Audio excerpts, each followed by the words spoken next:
Trump, Hamas atrapó a los rehenes en tuberías pequeñas, casi sin aire.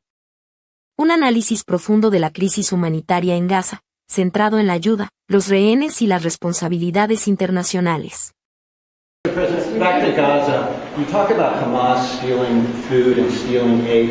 What responsibility does Israel have for limiting aid to the region? And if I could ask a follow-up to the Prime Minister, what pressure can be put on Israel? Is that something that you and the United States could work on together?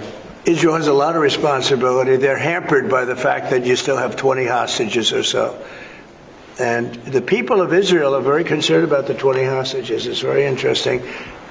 You could say they could be more concerned about retribution than the 20 hostages, but they really want the 20 hostages to survive and live to make it. You know, many of the hostages came to my office in the Oval Office, and I was amazed by, I would ask them the question, was there any sign of love? Was there any sign of, when you were a hostage and you have all of these people from Hamas around you, sometimes 100, sometimes 10, sometimes 2, but you're a hostage and you're being stored in a pipe.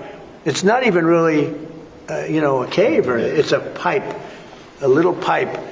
And some said they didn't think they were going to make it because they were losing air. There wasn't enough air, and they'd open up the pipe just in time, but they didn't do it on purpose. They just happened to open it. They got lucky. But I said, did they ever wink at you and say, like, don't worry, you're going to be okay? Did they ever give you some extra food, even if it was a piece of bread? Did they ever give you anything during that time? And some were there for 400 or 500 days now, right? It's a long time, a year and a half, more than that. And not one person said there was any love from anybody. You know, in other words, you have hundreds of people, and you see it in the movies where somebody's a prisoner and somebody's helping. You even see it with Germany, where people would be let into a house and live in an attic in secret. You know, you'd see signs of stuff. I said, did you see anything like, did they wink at you? Did they say, don't worry, you're going to be okay? I ask that question all the time.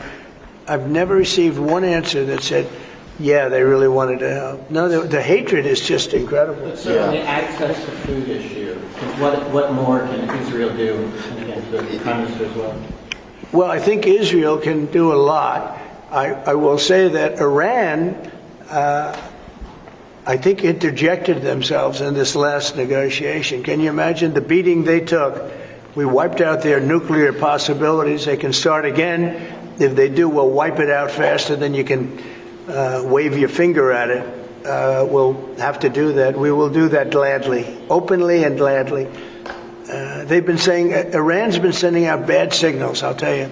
For a country that just got wiped out, they've been sending very bad signals, very nasty signals.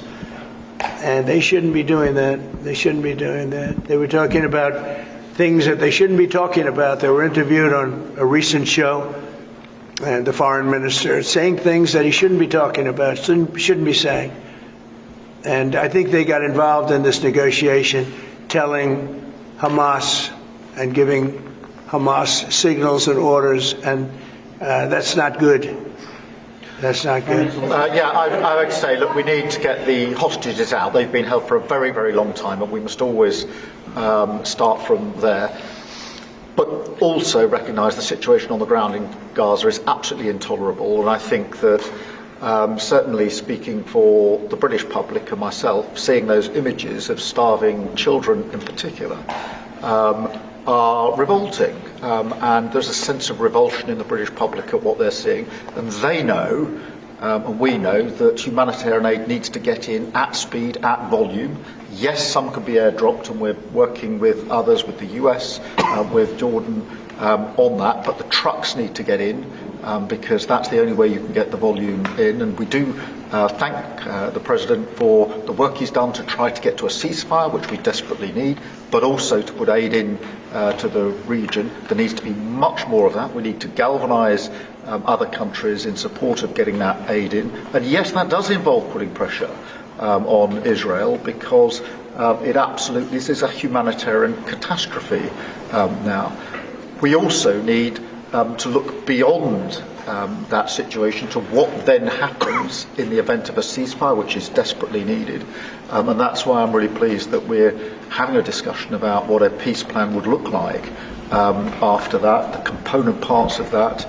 And we have to be really clear at this point that Hamas can play absolutely no part in any future governance in Palestine and and in Gaza. And it's really important that we're clear about what triggered this, who took the hostages, and calling out Hamas for what they are, which is a terrorist organisation. But I think today the focus has to be on getting that humanitarian aid in.